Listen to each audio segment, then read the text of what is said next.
अग्निपरीक्षा द्याव्या लागतायत असं सूचक वक्तव्य पंकजा मुंडे यांनी केलेलं आहे। पंकजा मुंडे यांनी लोकसभा निवडणुकीसाठी जोरदार प्रचाराला सुरुवात केली। यावेळी ठिकठिकाणी जोरदार त्यांचं स्वागत सुद्धा केलं जात आहे आणि यावेळी त्यांनी ही प्रतिक्रिया दिली आहे। दरम्यान त्यांच्याशी संवाद साधलाय आमचे प्रतिनिधी विनोद जिरे यांनी। पाहूयात। ज्या गडाचं दर्शन घेऊन दिवंगत लोकनेते गोपीनाथराव मुंडे हे लोकसभेची निवडणूक लढवायचे, कोणतीही निवडणूक लढवायचे, त्याच गडावरती नारायणगडावरती भाजप नेत्या पंकजा मुंडे आता बीड लोकसभेच्या उमेदवार पंकजा मुंडे आलेल्या आहेत। हे निवडणुकीच्या प्रचारात जेव्हा एखाद्या माणसासमोर कुठलंच अस्त्र नसतं, एखाद्या माणसासमोर काहीच त्याच्यामध्ये आपल्याला बोलता येत नाही की त्या माणसाने जिल्ह्याला अहोरात्र विकास केला आहे, पालकमंत्री म्हणून मी जिल्ह्याचा, मुंडे साहेबांची एक लिगसी आहे, एक परंपरा आहे, ती जपली आहे, माझ्यावर टीका करणार काय?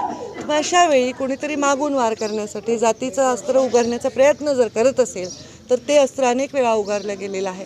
पण ह्या पुरोगामी जिल्ह्याच्या लोकांनी नेहमी ताकदीने एका नेत्याला निवडलं आहे जो या जिल्ह्याला दिशा देईल आणि तो नेता नक्कीच माझ्या रूपाने ते निवडतील असा मला विश्वास आहे। मी नुसती जिल्ह्याची नाही, राज्याची नेता आहे, त्यामुळे मला काही गोष्टी अग्निपरीक्षा द्याव्या लागतात, तर मी ते करते।